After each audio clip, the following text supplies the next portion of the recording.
Oriente Médio, tá? Deixa eu apenas compartilhar com vocês a minha tela.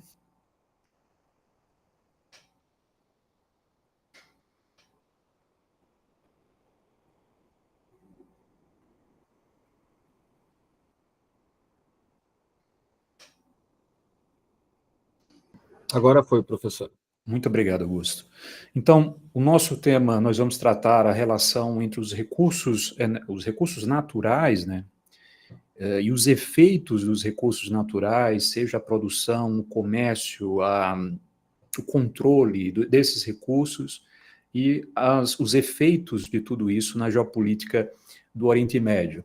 É interessante que quando a gente fala em Oriente Médio, naturalmente, de forma automática, a gente já pensa em petróleo e gás natural, mas nós vamos entender que não apenas de petróleo e gás natural o Oriente Médio sobrevive. Nós vamos ter outros recursos que são fundamentais, que são vetores tanto de cooperação como de conflito na região, com impactos geopolíticos muito importantes, né? Nós vamos não só entender o papel desses recursos, e também nós vamos, no final da nossa conversa hoje, entendermos também um momento que estamos vivendo, um momento crucial que está redefinindo o papel do Oriente Médio nas cadeias produtivas, na cadeia energética global, e que tipo de efeitos, né, esse processo que a gente pode chamar aí de transição energética, né,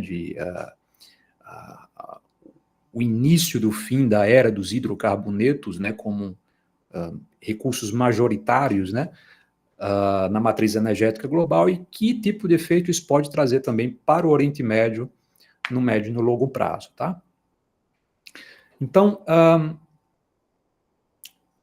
importante e fundamental a gente começar a nossa conversa de hoje através da dimensão geográfica, muito importante. O Oriente Médio não é apenas, né, um espaço, mais um espaço do nosso globo, mas um espaço central do nosso globo por razões específicas daquela região. Então, o Oriente Médio, ele é, sobretudo, um hub logístico, né? Então, é uma região que conecta África, Ásia e Europa, e abriga os mais importantes chamados choke points, né, que são pontos importantes para o comércio internacional. Nós vamos entender isso no próximo slide, como o Canal de Suez, o Estreito de Hormuz, né, e que possui aí um valor geopolítico que vai transcender aí as fronteiras. E essa localização é estratégica, além de tudo, porque ela não só detém essas rotas comerciais essenciais, mas também é uma região que é berço de civilizações antigas, né? Uma região que é o lar aí das três grandes religiões monoteístas do mundo, né? O islamismo, o cristianismo e também o judaísmo. Então, esses elementos, né, a gente vai também falar do petróleo, da existência de grandes reservas de petróleo na região, mas essas questões geográficas fazem com que a região do Oriente Médio receba aí uma importância estratégica elevadíssima nas dinâmicas geopolíticas internacionais, né? E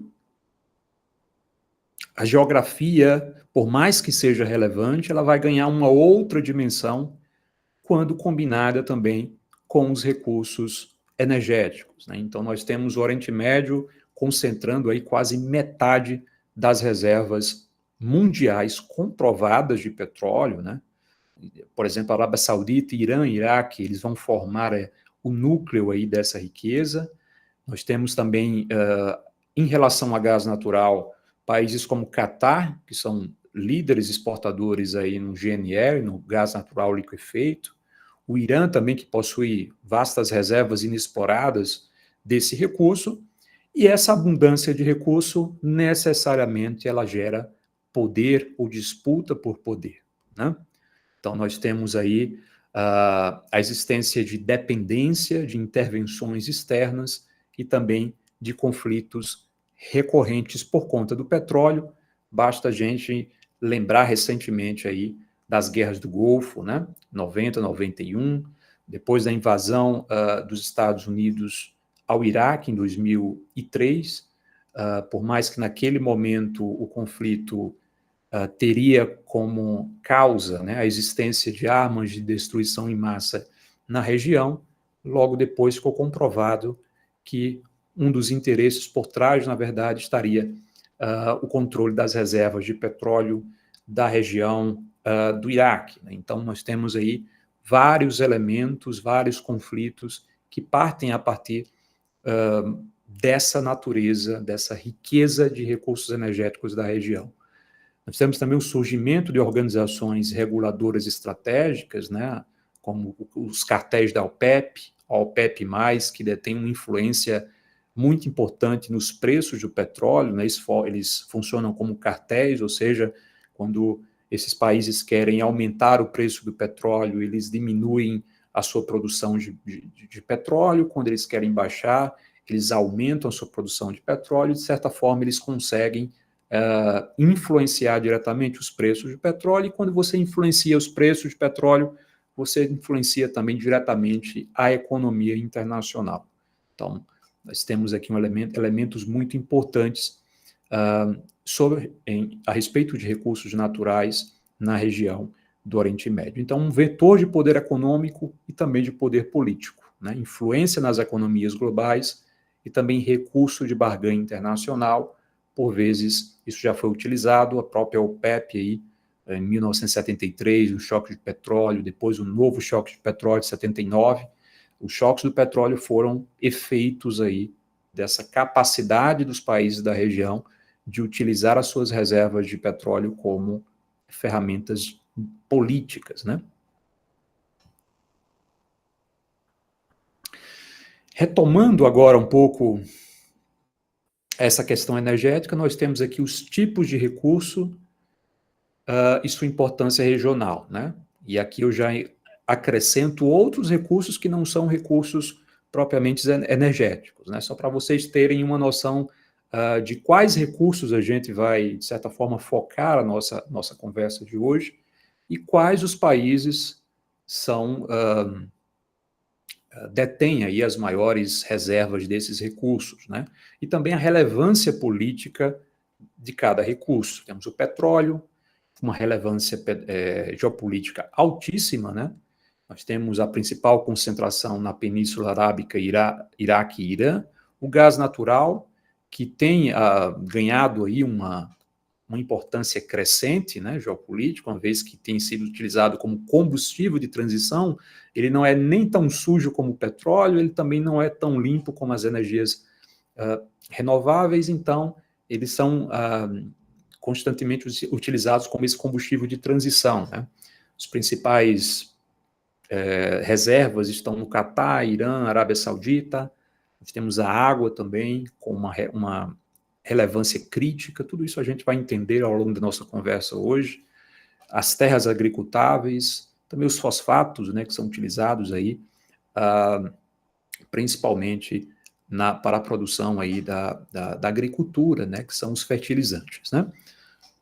A gente vai acompanhar cada um desses recursos no decorrer da nossa conversa. Também alguns elementos gráficos aqui para ilustrarem a questão, duas questões aqui. Do lado esquerdo nós temos o principal produto, né, de exportação de cada país. Toda essa parte aqui nós temos, para vocês terem uma noção. Então vejam que o petróleo aqui está nessa região do Golfo muito um dos recursos mais utilizados aqui para exportação.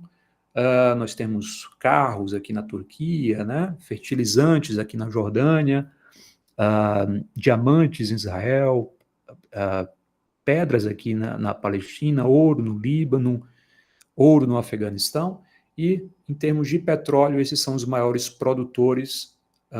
Esse mapa da direita aqui vai mostrar a produção de cada um desses atores que são os principais produtores de petróleo do mundo. Tá?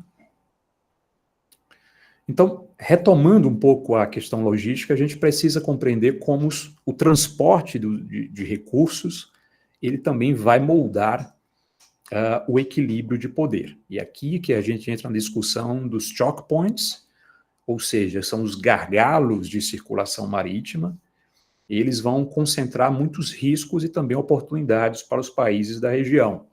A gente analisar o Estreito de Hormuz, por exemplo, que é essa parte aqui controlada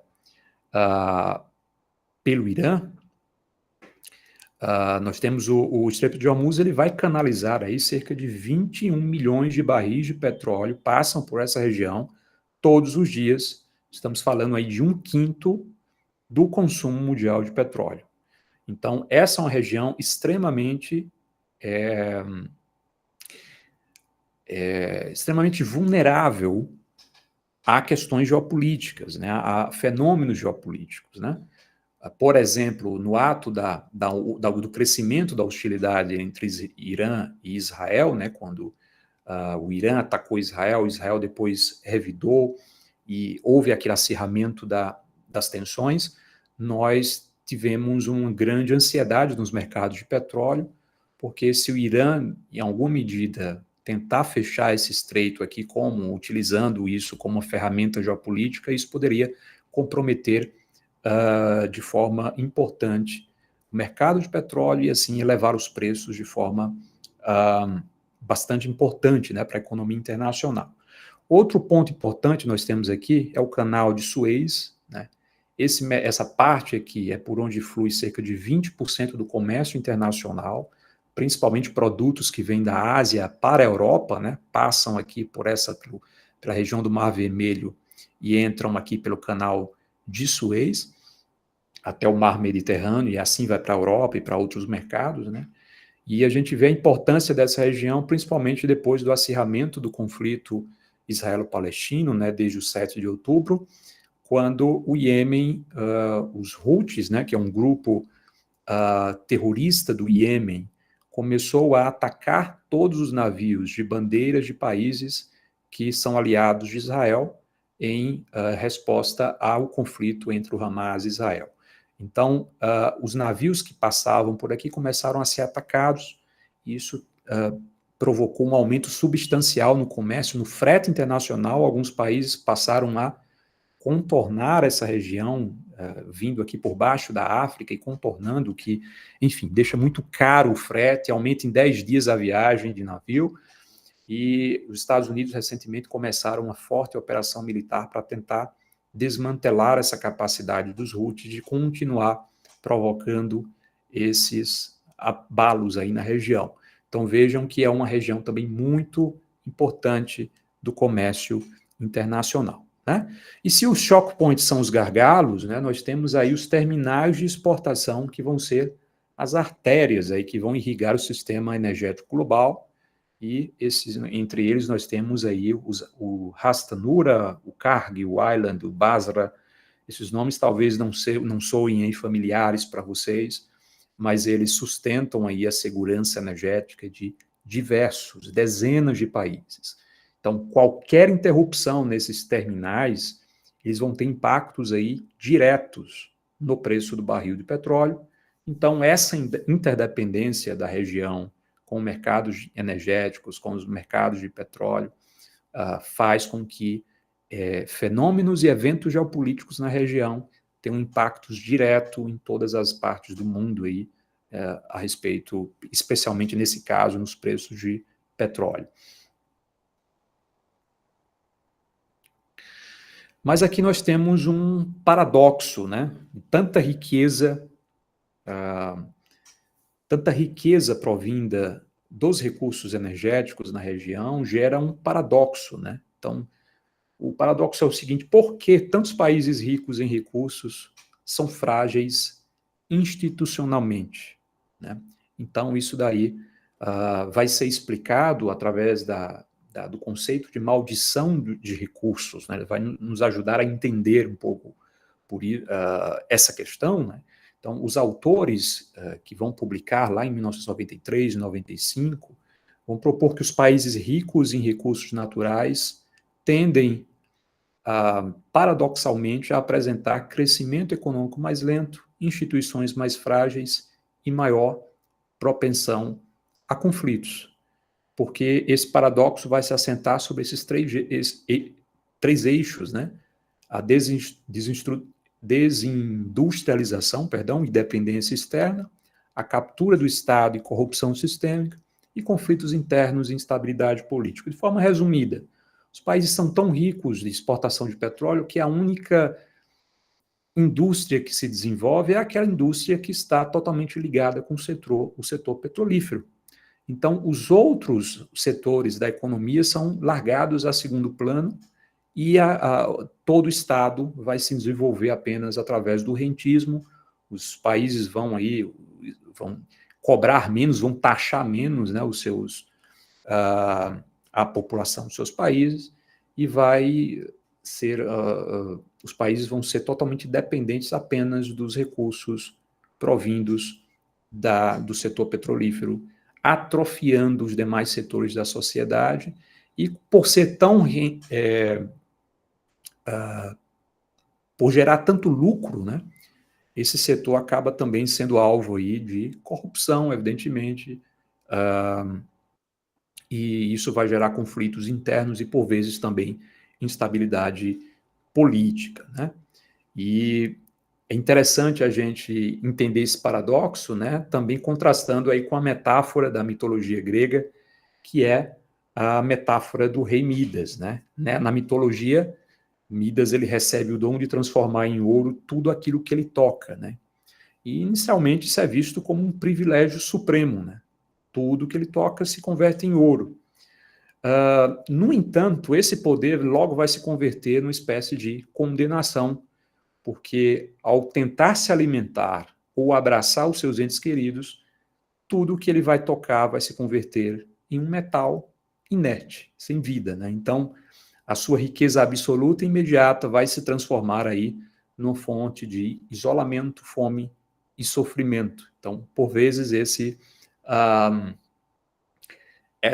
episódio da mitologia ele vai trazer aí uma ilustração do que é a maldição dos recursos, né? Porque ele descreve o fenômeno pelos quais os países dotados de abundantes recursos naturais enfrentam com frequência estagnação econômica, concentração de renda, instabilidade política e também fragilidade institucional. E o maior caso, né, eu acho que, antes da gente partir para a análise dos casos, nós temos aqui alguns mecanismos de maldição, né, no Oriente Médio, e a gente pode entender um pouco aqui como funciona dentro desse escopo de maldição dos recursos, né? Nós temos a doença holandesa, nós temos a explicação e também exemplos regionais. A gente não vai entrar aqui a fundo por conta do nosso tempo, mas se vocês quiserem pode dar um print aí na tela, alguma coisa, depois olharem isso com maior cuidado, tá bom? E nós vamos aqui partir, evidentemente, para alguns exemplos claros, né?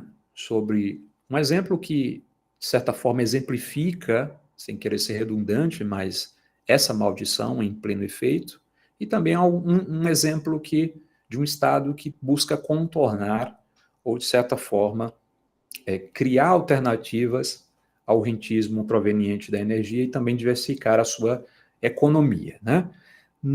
Poucos casos ilustram a maldição de recursos de forma tão contundente como o Iraque. Nós temos um país em que 90% da receita do país vem da exportação de petróleo. E o país, especialmente depois de toda a invasão americana em 2003, né, o conflito, a destituição de Saddam Hussein, somado a isso, nós temos um país com instituições frágeis, violência armada e dependência externa. Isso muito antes da operação dos Estados Unidos na região, da destituição de Saddam Hussein, já eram traços da economia iraquiana, né? E o Ministério de Petróleo do Iraque é mais poderoso do que o próprio Estado. Então, nós temos um caso interessante na invasão de 2003, por exemplo, foi que vários prédios governamentais foram atacados pelas forças dos Estados Unidos, e apenas um prédio em especial ele foi preservado, e mais do que isso, um grupo especial, os SEALs na região, o grupo de elite dos Estados Unidos, fez questão de, antes do ataque, tomarem o prédio do Ministério de Petróleo de Iraque e protegeu esse prédio para que não fosse alvo de, enfim, queima de arquivo, de destruição, entre outras coisas. São um dos poucos prédios que não sofreram ataques naquele período de 2003, para vocês terem a noção da importância do Ministério de Petróleo no Iraque, né? E, por outro lado, nós temos alguns modelos alternativos que acabam gerindo essa riqueza de forma mais eficiente. Então, se a gente analisar os Emirados Árabes Unidos, por exemplo, eles vão apostar aí na diversificação da sua economia, investimento maciço em educação e também em governança. Nós temos aí a existência de fundos soberanos robustos, políticas de longo prazo que vão transformar parte dessa grande renda do petróleo em alicerces também para outros setores, né, para o desenvolvimento de outros setores da economia, especialmente questão de turismo e também de tecnologia. Então, ainda que permaneçam, né, o país ainda permanece dependente da energia, eles vão dar passos importantes aí rumo à resiliência, né? Outro exemplo que a gente pode citar aqui é a Arábia Saudita, que tem aí, a Arábia Saudita, projeto 2030, tem por objetivo a diversificação da sua economia e desatrelar, né, a sua economia, especialmente das receitas vindas de petróleo. Temos vários investimentos, as super cidades que eles estão construindo, né, grande investimento para o turismo, né, para tornar a região um oásis ali, uma espécie de oásis no meio do deserto para investimentos e para turismo. Então, tudo isso tem por objetivo essa diversificação para quando a era do petróleo passar, os países possam continuar prosperando, né? Agora vamos mudar um pouquinho o foco da nossa conversa. Se o petróleo na região do Oriente Médio é abundante, não podemos dizer o mesmo sobre a água, outro recurso que temos aqui de suma importância que vai afetar a questão geopolítica regional também, né?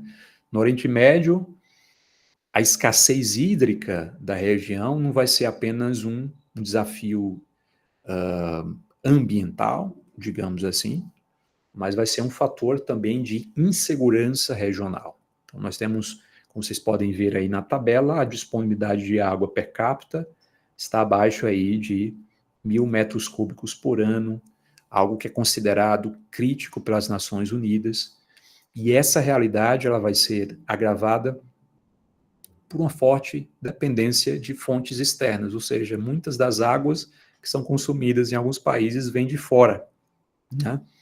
Temos aí cerca de 60% aproximadamente da água consumida de vários países aí vem de fora das fronteiras nacionais, né? Então, diferentemente do petróleo, que pode ser estocado, comercializado de forma muito flexível, né? Nós temos na água uma questão problemática, porque a água é inelástica, insubstituível e territorialmente vinculada. Então, essa escassez ela tem o potencial de propagar crises sociais, crises econômicas, especialmente na região que tem aí bacias hidrográficas compartilhadas por estados com relações políticas frágeis, como a gente vai ver a seguir.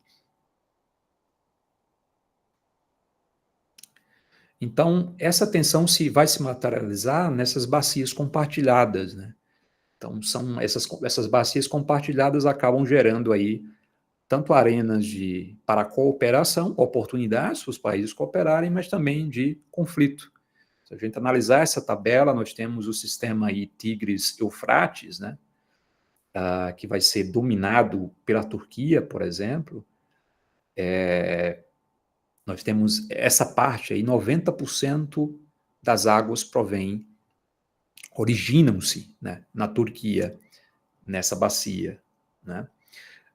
No sistema do Rio Jordão, por exemplo, nós temos a escassez, que vai ser agravada por questões políticas, religiosas, que a gente vai entender um pouco também mais para frente. Nós temos, nesse sistema, Israel, Jordânia, Síria, Líbano, os territórios palestinos vão disputar também essa água, o que torna qualquer acordo bastante político, né?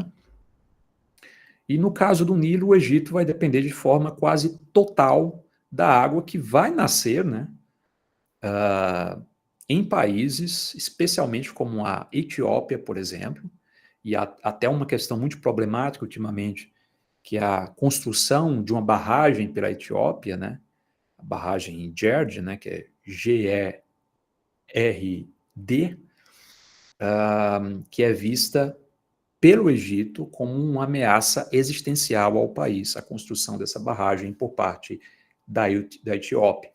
Então, esses casos eles vão mostrar que o controle da água não vai se limitar somente a questões ambientais, mas vai ser também uma ferramenta de poder, uma fonte de conflitos na região.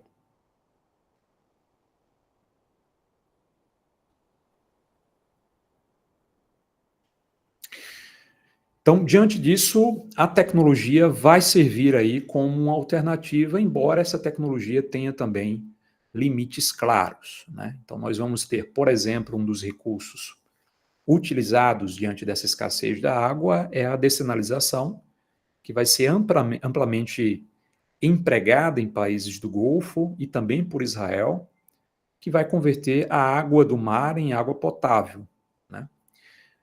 Contudo, como a gente vê nessa tabela, ela vai consumir entre 20 e 25 kWh por metro cúbico, que vai gerar um altíssimo custo ambiental, sobretudo em termos de rejeitos salinos, né? Que é para onde esse sal vai, né?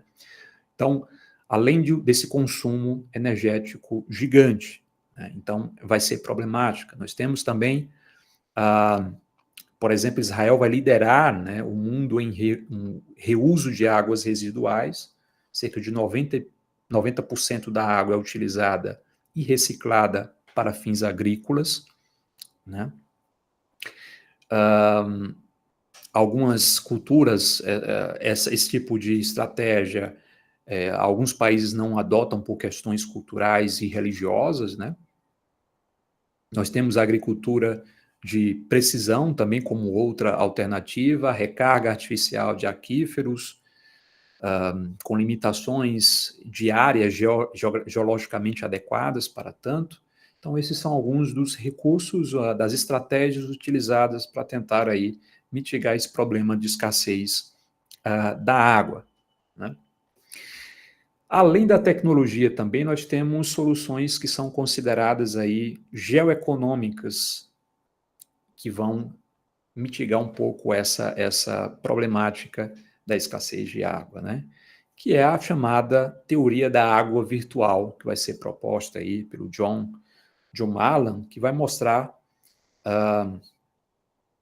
que países, né, com escassez hídricas podem, o que eles chamam de externalizar sua demanda por água ao importar alimentos e produtos agrícolas intensivos em consumo hídrico. De forma resumida, a grande parte do consumo de água desses países vai para a produção, para a agricultura, para a produção de alimentos, né? Então, se você deixa de produzir esses alimentos localmente e importa esses alimentos, ao fazê-lo, você vai estar substituindo o uso direto de sua água doméstica por fluxos comerciais, o que na prática vai equivaler aí à importação de água virtual. Então, países como a Arábia Saudita, Emirados Árabes Unidos, o Kuwait, diante da exaustão, né, das suas capacidades hídricas e também de uma inviabilidade de uma agricultura intensiva em recursos hídricos, eles vão optar por externalizar sua demanda por água por meio da importação de bens com alta intensidade hídrica incorporada. Então, esse é o conceito de água virtual. Os países deixam de produzir insumos com alto consumo de água e passam a importá-los de outras regiões, tá? No entanto, mesmo com essa água virtual, mesmo com essas estratégias, né, para mitigar a escassez hídrica, nós temos a existência e a permanência de desafios importantes na agricultura regional. E aqui nós vamos apontar também outros recursos estratégicos que permeiam a produção, né, a produção de insumos, né, de sua agricultura, de commodities localmente por parte desses países, né? Então, se a gente levar em conta que o percentual de terras aráveis, né, vai ser muito pequeno na região, nós vamos ter uma problemática. Se analisarmos, por exemplo, no Egito, apenas 3% do território ele é cultivável, né? E vai ser algo concentrado ali no Vale do Nilo, que hoje está sob ameaça pela urbanização descontrolada e também a salinização da região.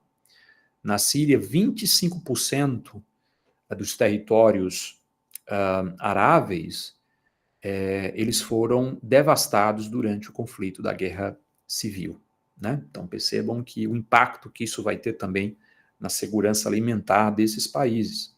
A Arábia Saudita, por exemplo, tem menos de 2% de território arável.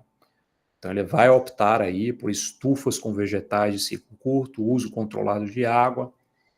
Já Israel vai ser uma exceção, Israel vai manter uma agricultura altamente dependente de irrigação e tecnologia, mas vai conseguir aí manter uma produção alta, né? Uma utilização alta do seu terreno, das suas terras, por meio dessas estratégias. Então, a capacidade produtiva agrícola, ela vai, além de impactar a segurança alimentar dos países, ele vai interferir também diretamente na estabilidade social e na capacidade do Estado de exercer soberania territorial. E a gente vai entender isso como, por exemplo, essa insegurança alimentar vão impactar seriamente um dos eventos aí mais importantes da região, que geraram conflitos desastrosos que têm repercussão até hoje, que foram os eventos da chamada Primavera Árabe, né? Então, foram eventos, conjunto de revoltas, iniciado aí na Tunísia, depois foi se espalhando para outras regiões. A Síria foi um dos países mais afetados, né? O próprio Iêmen também, com a guerra civil, nós temos efeitos que vão abalar aí Egito e outros países com essa onda de protestos. E uma das motivações dessa onda de protestos, nós vamos ter o aumento global nos preços de alimentos entre os anos 2007 e 2011, que vai desempenhar aí um papel muito importante na eclosão dessas revoltas, né? Então, a Primavera Árabe, ela pode aí representar ou ilustrar como a insegurança alimentar, especialmente quando associada a contextos de autoritarismo, desigualdade, vulnerabilidade econômica, pode se converter em catalisador de agitação social em larga escala. Então, como eu coloco aí no slide, a estabilidade política nesse sentido não pode ser desvinculada da capacidade estatal de assegurar o abastecimento alimentar, sobretudo em um mundo cada vez mais sujeito a choques climáticos, volatilidade de preços e também dependência de cadeias de fornecimento. Então vejam como conjunto de recursos naturais impactam diretamente na questão geopolítica. Se analisarmos o quanto a Primavera Árabe afetou, né, o Oriente Médio, nós temos uma guerra na Síria que matou mais de 500 mil pessoas, nós temos o Iêmen hoje em estado crítico, né? Pessoas na linha de pobreza, grande parte da população abaixo da linha da pobreza. Nós vamos ter elementos que vão gerar aí a própria questão do Estado Islâmico, que vai se expandir, né? O fundamentalismo islâmico vai se reproduzir diante da territórios onde os estados começaram a perder a soberania e a capacidade de governar. Então, tudo isso vai gerar aí impactos importantes que podem ser sentidos até nos dias atuais, tá?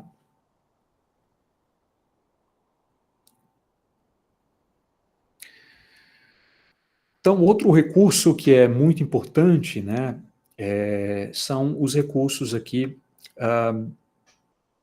que vão ganhar um novo significado, uma nova importância a partir dos eventos atuais, a partir de um novo modelo energético que o mundo aí tem caminhado para tal. Então, nós temos aqui enquanto os riscos vão se intensificar a respeito de questões da agricultura, da água, do acesso à água, nós vamos também observar o surgimento de novas oportunidades que vão trazer a alguns países, se for tratado de forma séria, de forma estratégica, oportunidades no médio e longo prazo.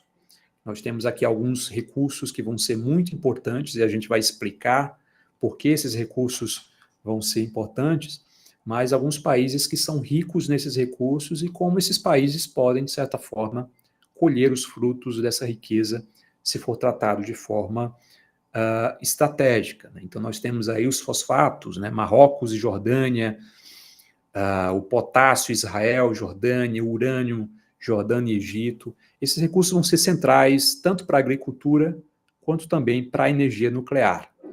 Então, nós temos aí a expansão da chamada tecnologias ou tecnologias verdes, né? Os minerais raros, as terras raras, como o lítio, cobalto, o níquel.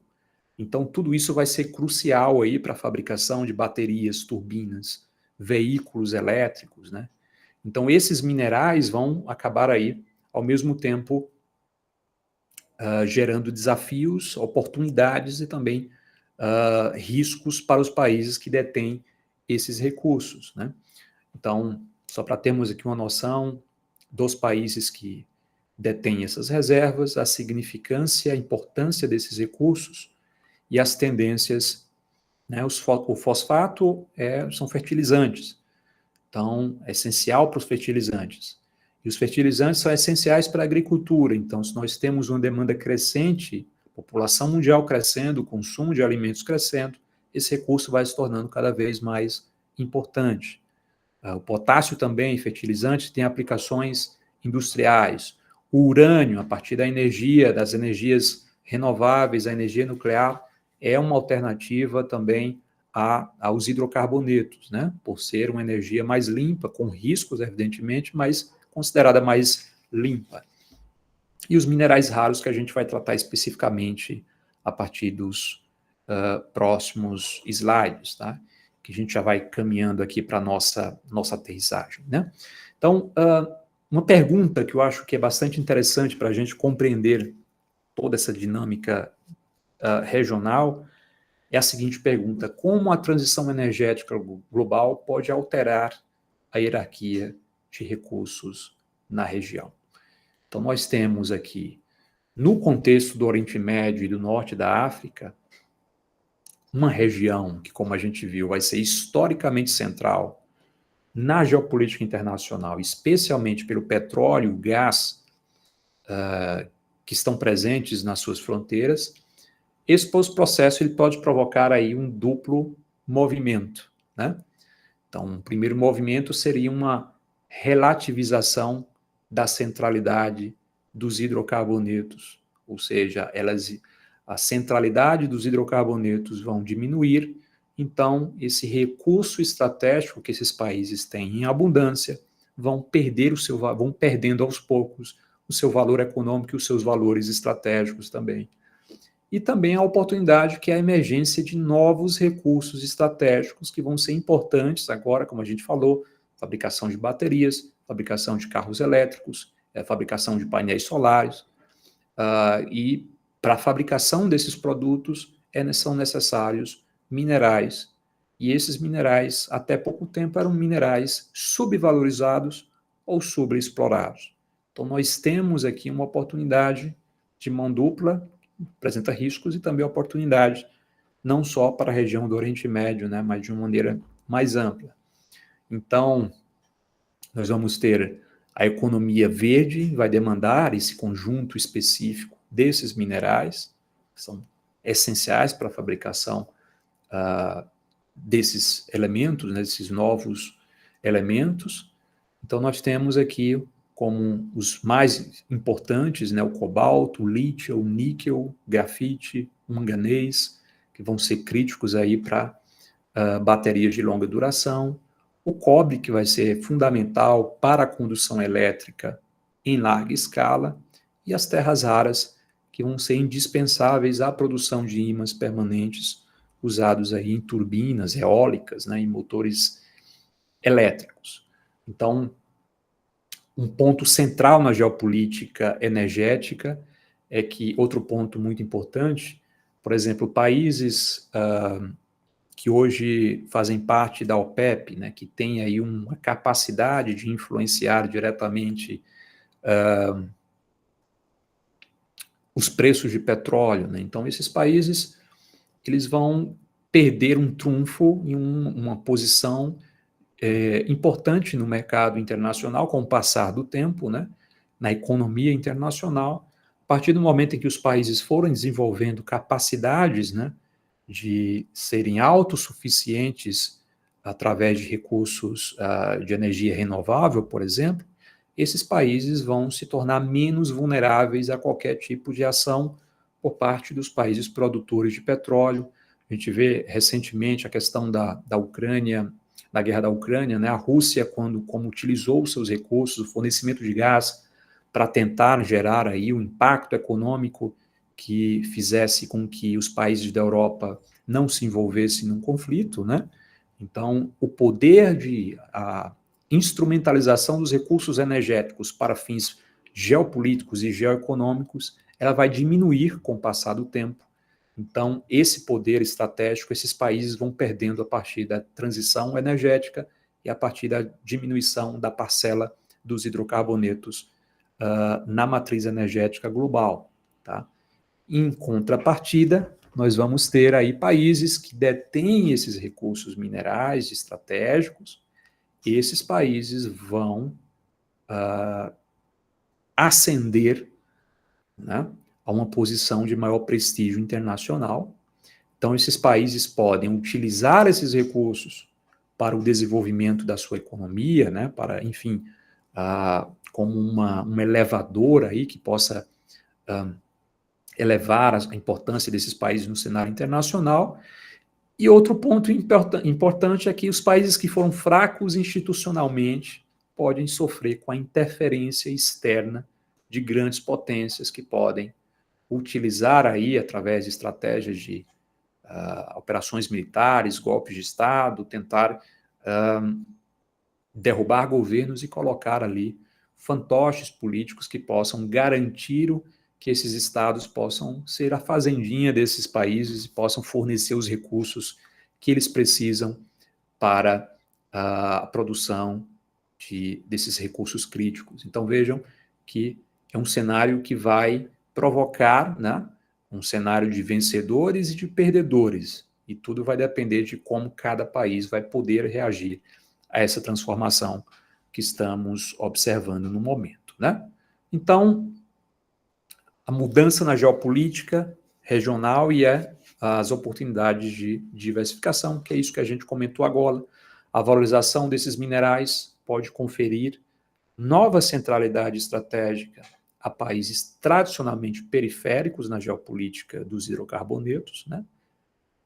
Ao mesmo tempo, oferece a algumas economias exportadoras de petróleo a oportunidade de diversificar suas bases produtivas, reduzindo a dependência das rendas petroleiras. Então, os países que são petrolíferos, que são dependentes da sua economia petrolífera, mas que detêm, dentro das suas fronteiras, o acesso e o controle desses recursos, esses novos recursos estratégicos agora que a gente acabou de citar, eles podem ter nesse processo aí uma oportunidade para que eles possam transicionar, né, suas economias de exportadoras, os petroestados possam transicionar para economias mais diversificadas, né?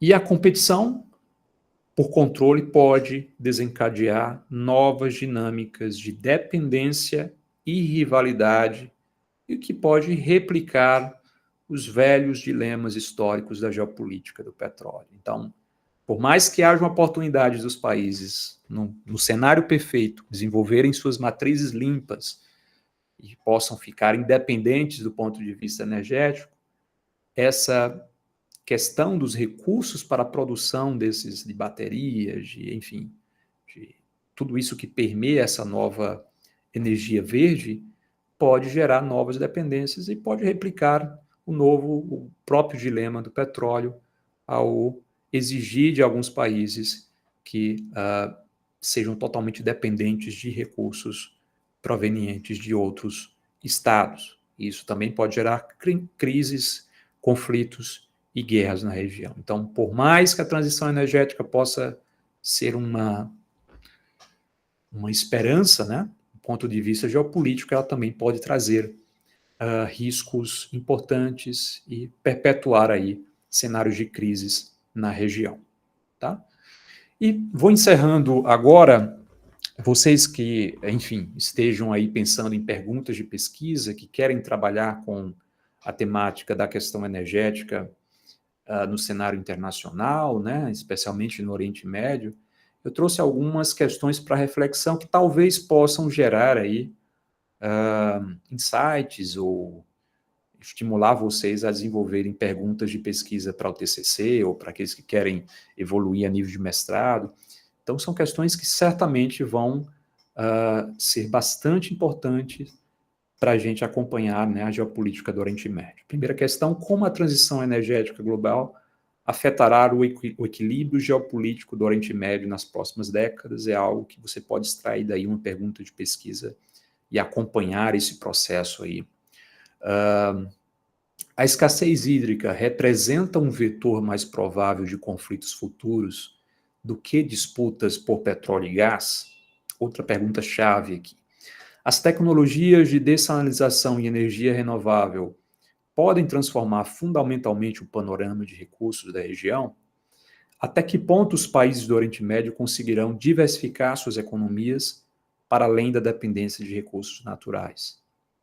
E a última pergunta seria como as mudanças climáticas afetarão a já complexa geopolítica dos recursos naturais, porque é outro ponto, se a gente voltar para a questão hídrica, se a gente voltar para a questão das terras aráveis, né, da escassez, da dificuldade dos países de produzirem os seus próprios recursos, especialmente os recursos, os grãos, né, a sua segurança alimentar, imagine como as mudanças climáticas poderão sobrecarregar uma situação ou piorar e comprometer uma situação que já é muito complicada na região, em termos de clima, escassez hídrica, entre outras coisas. Então, esses elementos, essas questões, esses processos que estamos observando e que estão em plena evolução, eles certamente poderão gerar aí uma sobrecarga regional e pode despertar no Oriente Médio um cenário ainda mais complexo, ainda mais desafiador e ainda mais caótico a respeito de conflitos e de dilemas se essas questões evoluírem para os cenários que são projetados, né, por especialistas em clima e também de meio ambiente. Então, vejam como é complexa essa questão. O Oriente Médio não vive apenas de petróleo, o Oriente Médio tem outros recursos que devem ser muito valorizados.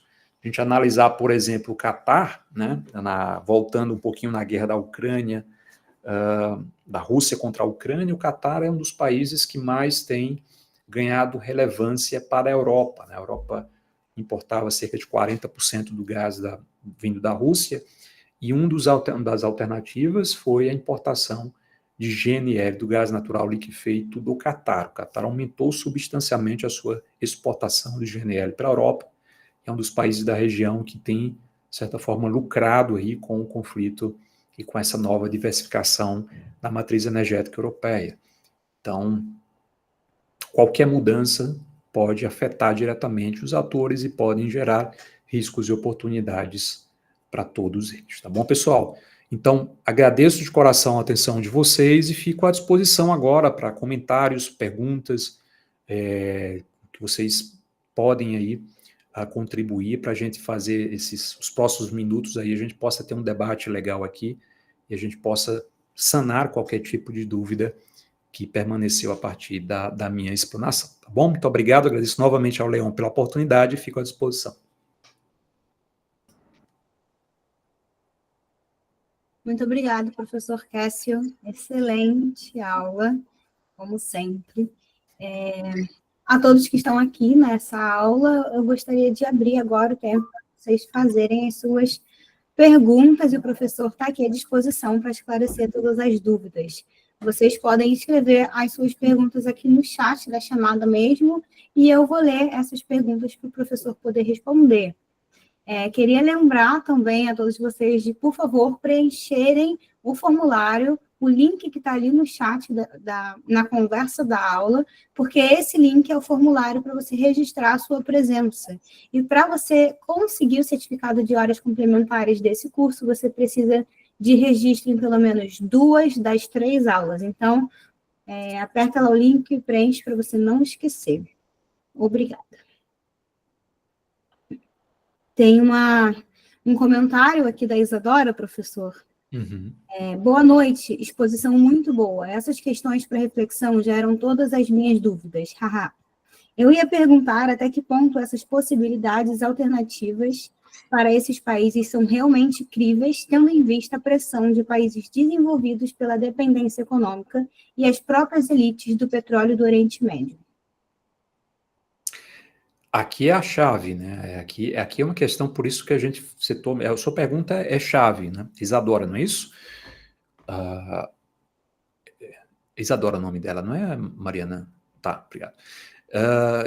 Portanto, Isadora, eu acho que aqui a chave está aqui, né? Como esses países, a gente tem alguns países da região que estão já agindo, de certa forma, tentando tomar a dianteira regional nessa transição energética. A gente tem, por exemplo, Emirados Árabes Unidos, a Arábia Saudita, que são exportadores pesados de petróleo, eles estão investindo pesadamente em exploração mineral também, né? A exploração mineral e também nas chamadas cadeias de tecnologia verde. Eu acho que é o Neon City e o fundo Vision 2030, são 2 fundos pesados, né? Que vem da indústria de petróleo, mas que já estão transicionando e investindo pesado na exploração mineral, também nessas cadeias de tecnologia verde. A gente tem também, por exemplo, se tratando de agricultura, fosfato, né? Marrocos é um dos principais detentores, detentor das maiores reservas de fosfato do mundo, que é fundamental para a agricultura, né? Eles também têm investido pesado em energias renováveis. Então, é desafiador os países da região, porque os países da região geralmente são marcados por uma fragilidade institucional, são países que... fragilidade institucional, um poder político pouco atuante, instabilidades domésticas, então fica muito difícil para esses países, sem ter qualquer tipo de iniciativa internacional que pudesse coordenar, né, a evolução e o investimento, o aprimoramento da extração e também do comércio desses recursos, fica muito difícil para alguns países. Aqueles países que têm uma estabilidade, que tem política e que tem uma estrutura governamental mais eficiente, estão na dianteira dos projetos, né? Então, infelizmente, vai ser um processo que vai gerar centros e periferias, como todo processo econômico do mundo. Então, há países que vão ser centro e outros países que vão ser periferia desse processo, por isso que a gente tanto tocou nessa tecla dos riscos e oportunidades, né? Então, e agora que a gente está assistindo no mundo, né, que é o acirramento do conflito aí, dessa guerra tarifária entre Estados Unidos e China, que é um reflexo de um processo de transição hegemônica internacional, a gente vai ver, de fato, as novas potências utilizando todos os seus recursos para garantir que suprimentos estratégicos possam estar em função e a serviço das suas economias. Né? Então, aqueles países que souberem barganhar, podem lucrar com isso, né? Mas os países fracos institucionalmente serão aí alvos fáceis de, enfim, golpes de Estado, entre outras estratégias para tornar aí os fantoches políticos nesses países. Então, é um cenário bem complicado, Isadora, a gente tem que acompanhar isso, mas concordo com você. São críveis esses projetos para os atores que são mais estáveis e que têm aí por trás o investimento, paradoxalmente, de uma indústria forte de petróleo, né, que já prevê que o seu futuro é tenebroso e que não tem para onde correr, vão ter que diversificar e investir em outras áreas.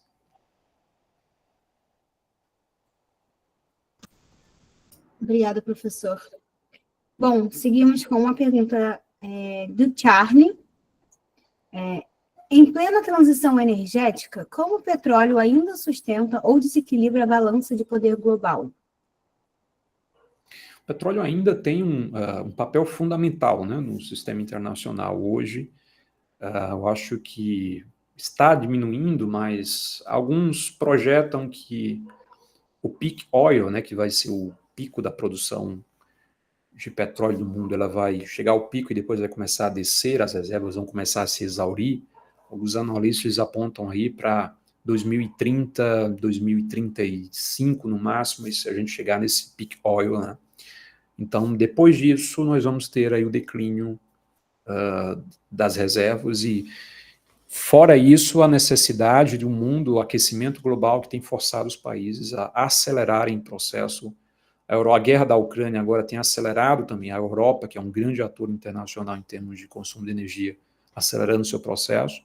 Em contrapartida, nós temos Estados Unidos, que agora, na nova gestão de Trump, um dos principais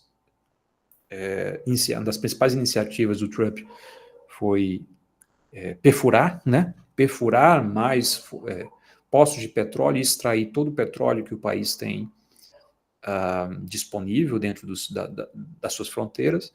Então, nós temos um processo que, por mais que haja essa convicção de que a era do petróleo está chegando ao fim, esse fim não está tão perto. Então, ele ainda exerce o fim do petróleo. Não é à toa que nós temos aí, por exemplo, durante esse acirramento do conflito entre Israel e Irã, o preço do petróleo disparando por uma possibilidade de haver algum tipo de intervenção ou de impacto da guerra no Estreito de Hormuz, né? E que pudesse comprometer o acesso de países ao petróleo, né? Então, ainda existe, sem sombra de dúvida, uma importância fundamental do petróleo, e principalmente porque essa indústria de petróleo, por mais paradoxal que seja, boa parte da indústria do petróleo está redirecionando seus investimentos para a transição energética. Então, os países que essa indústria petrolífera que hoje polui também está redirecionando parte dela, né, recursos para a transição energética. Então, ao mesmo tempo que o petróleo continua sendo importante, porque ainda é a base, a principal matriz energética internacional, mas também porque os recursos disso já estão sendo redirecionados também para a transição energética. Seguindo para próxima. E agora, se você me permite, ele falou também da questão da balança de poder, né? Então, é importantíssimo. O petróleo hoje é o que sustenta, por exemplo, os recursos energéticos, os recursos econômicos da Arábia Saudita. O petróleo sustenta boa parte dos recursos econômicos do Irã. Vejam que são dois dos países ali, junto de Israel, são os principais países em termos de poder que balanceiam uns aos outros ali do ponto de vista regional. Então, o petróleo ainda, de certa forma, influencia essa balança de poder. Se você tirasse hoje as receitas de petróleo da Arábia Saudita e do Irã, a balança de poder comprometeria de forma muito importante, principalmente ali na região do Oriente Médio. Obrigada, professor. Ele também perguntou sobre a água será o novo petróleo? Como o controle de aquíferos e o acesso à água já estão redefinindo os conflitos e as alianças na região? Eu acho que isso vai ser um ponto, Charlie, de muitos conflitos internacionais no futuro, né? Alguns acreditam que a tecnologia vai poder aí, enfim, nos dar a capacidade de reaproveitar a água, né? Enfim, de resolver essa questão de crises hídricas por outros meios, né?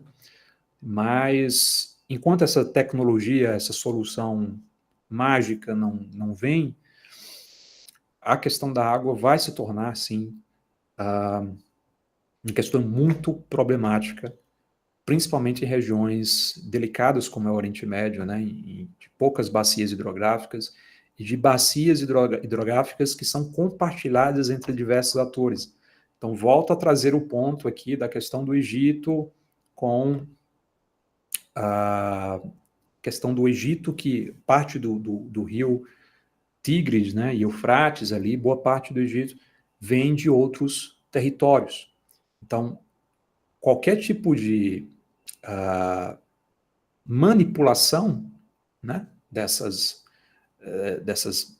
rios, desses lagos, enfim, pode comprometer diretamente o abastecimento de outros países. Né? As nascentes podem ser, qualquer manipulação das nascentes pode impactar outros países.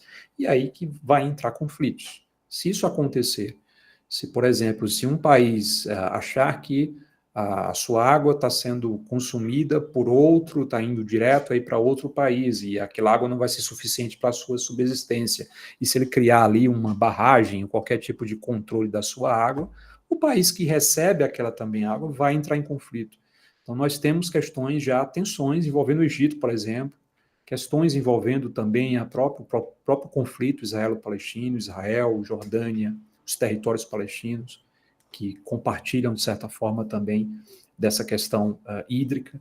Então, infelizmente, com a problemática do aquecimento global, das mudanças climáticas, isso tende a piorar bastante, isso tende a ser pontos de conflitos futuros, sem sombra de dúvida. E a gente, trazendo um olhar para o Brasil aqui, né, nós somos aí um dos países mais ricos nessa questão, e infelizmente também podemos nos tornar alvos aí no futuro, né, caso haja, de certa forma, uma piora do quadro hídrico internacional, né.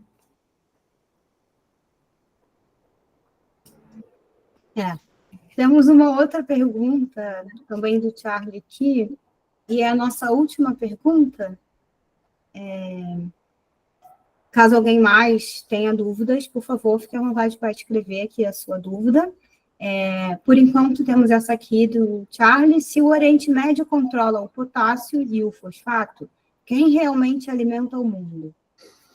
Sua pergunta é muito interessante. De fato, o Oriente Médio é uma fonte interessante desses recursos, né? Assim como a Rússia é. Então, qualquer tipo de... Se vocês se lembrarem bem no início da guerra da Ucrânia, né? Naquela época o presidente era Bolsonaro, e Bolsonaro viajou às pressas para Moscou. As tropas russas já estavam bem ali, próximos das fronteiras, né? Com a Ucrânia, e a viagem dele teve um objetivo. O objetivo era assegurar que, mesmo depois do início da guerra da Ucrânia, o Brasil teria acesso aos fertilizantes vindos da Rússia, que o Brasil, naquele momento, importava 40% dos seus fertilizantes da Rússia, salvo me engano. Então, o Brasil, a economia brasileira é totalmente vinculada ao agronegócio, então a gente precisa do fertilizante, porque a gente não tem uma autossuficiência de fertilizante dentro do nosso país. E a mesma coisa acontece com o Oriente Médio. Então, os países que são grandes produtores de commodities, como o Brasil, são ainda muito dependentes desses fornecedores, né?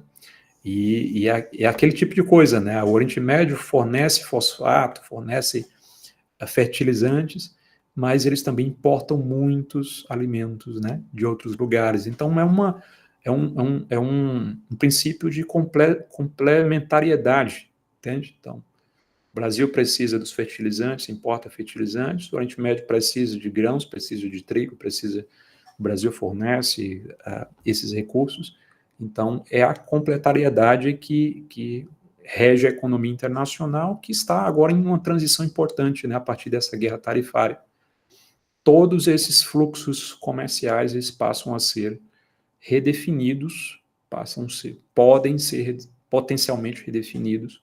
O que a gente está observando agora é uma imensa revolução no comércio internacional, que pode aí gerar impactos importantes no futuro, né? Bom, até agora não temos outras perguntas aqui, então eu acredito que seja isso. Professor, obrigado pela destreza em comunicar essa aula sobre geopolítica e recursos naturais, tamanha complexidade desse tema, e Então, tenho a agradecer. Acho que a gente tem mais uma pergunta. Helena? Isso, foi sem querer que eu levantei a mão, a gente mandar no chat, mas já que eu abri aqui, eu ia perguntar sobre a questão da OPEP. Se a ideia da gente ter uma OPEP Plus, né, a OPEP+, hoje, ela demonstra, assim, uma tentativa de se manter relevante com esse declínio do petróleo, ou tipo assim, o contrário, demonstra como que a OPEP ainda é muito forte, visto que tem países que são interessados no seu funcionamento, mesmo que não produzam a mesma quantidade de petróleo, ou não tenham essa produção, mas querem estar ali como membros observadores e participar dessas discussões. Perfeito, Lena. Sua pergunta é excelente, né? A OPEP hoje ela não é a OPEP de 20 anos atrás, nem de 30 anos atrás. De fato, o peso da OPEP diminuiu muito, né, nas últimas décadas, porque, enfim, outros centros, teve a Revolução de Xisto nos Estados Unidos, que vai aumentar a produção dos Estados Unidos de forma muito importante. Outros países começaram, pré-sal no Brasil, começaram a produzir mais, então a fatia da OPEP ela vai diminuindo.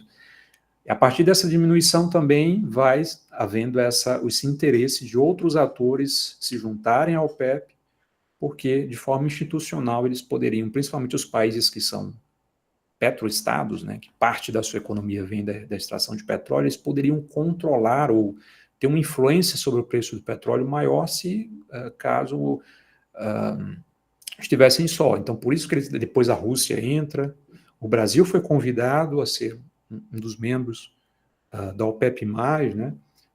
Muitos veem isso, né, principalmente o Brasil como uma grande potência aí, nessa transição verde, em energias renováveis, aderir à OPEP+, né, e o argumento brasileiro é de que ele quer participar das discussões, saber o que está sendo discutido, porque a partir do momento em que há um fórum, que há grandes petroleiros, grandes petroestados estão ali, é importante você participar para discutir, para analisar as propostas e também para opinar, né? Então, a OPEP hoje ela tem essa missão, né? Essa missão, se a gente analisar a expansão do BRICS, se você analisar a expansão do BRICS e o OPEP+, você vai ver hoje que nós temos no BRICS ali os maiores consumidores, tirando os Estados Unidos, mas os maiores consumidores de energia e os maiores produtores de hidrocarbonetos.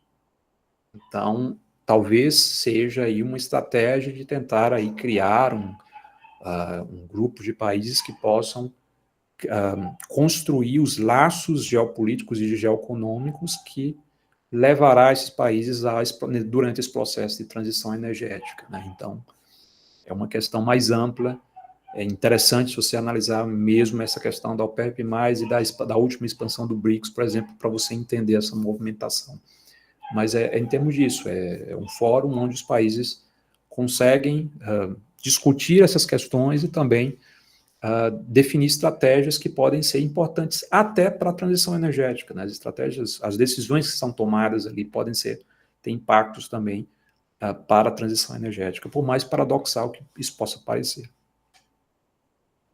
Entendido, muito obrigada. Imagina.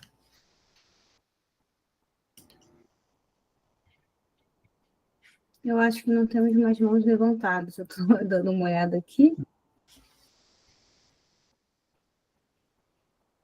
Bom,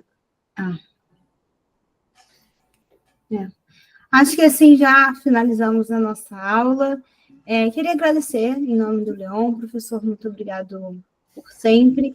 E queria também perguntar à Annelise ou a qualquer representante aqui do Calego, se vocês gostariam de comunicar alguma coisa.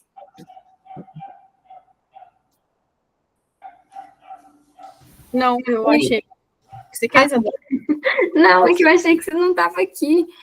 Ah, não, pode falar, Isadora. Não, eu não ia falar nada, não, mas foi muito boa a apresentação de hoje e estou ansiosa para a próxima. Então, muito obrigado. Pessoal, lembrando que a próxima aula vai ser no dia 30 de abril, na próxima quarta-feira, com a professora Helena Xerém, e ela vai falar sobre as consequências dos conflitos do Oriente Médio para a economia global. E essa vai ser a nossa terceira e última aula. Então, espero vê-los aqui na próxima quarta-feira, dia 30, às 19 horas. Obrigada pela presença de todos. E, professor, muito obrigada novamente. Tenha um ótimo restante de semana para vocês. Obrigado, pessoal. Forte abraço. Obrigado, Mariana, Augusto. Prazer imenso.